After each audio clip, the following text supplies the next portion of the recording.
กี้มามิมาทางนี้แหละมามิมาทางนี้แล้วมีก็หมุนดาวินต้องห้ามไปทางนี้ทางนั้นเราติดทางนี้ต้องมาทางนี้ทางนั้นติดมามิเข้าไปแล้วมันอยู่ข้างในเหรอออกไม่ได้นี่ทางนู้นเหรอมามิเดินมาทางนี้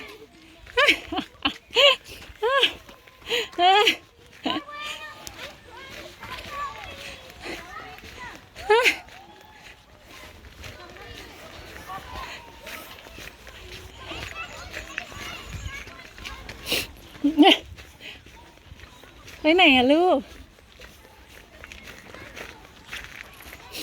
เมื่อกี้มามิก็มาทางนี้นะแล้วมิก็เห็นดาวินตรงนี้แหละเนี่ยกลับมาที่เดิมแล้วอ๋อทางนี้เหรอ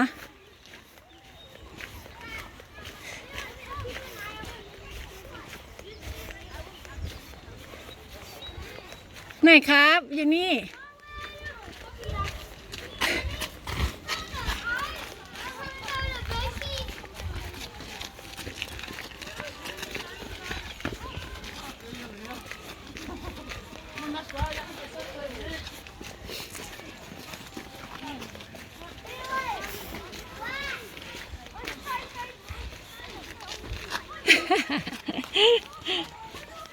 จำได้ปะ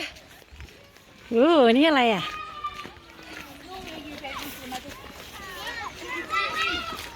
โอ้โห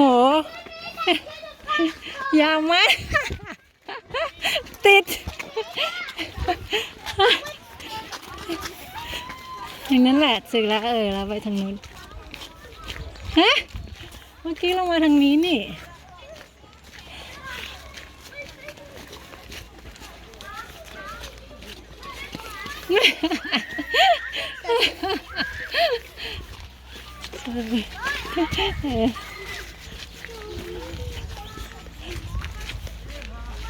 ถูกไหมใช่ป่ะ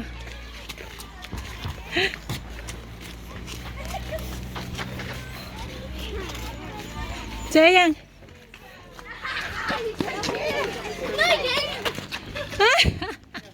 ถูกป่ะมันไม่มีนี่โอ้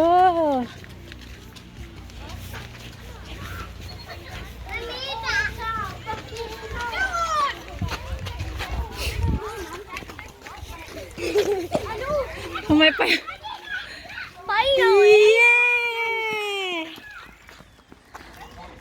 Get here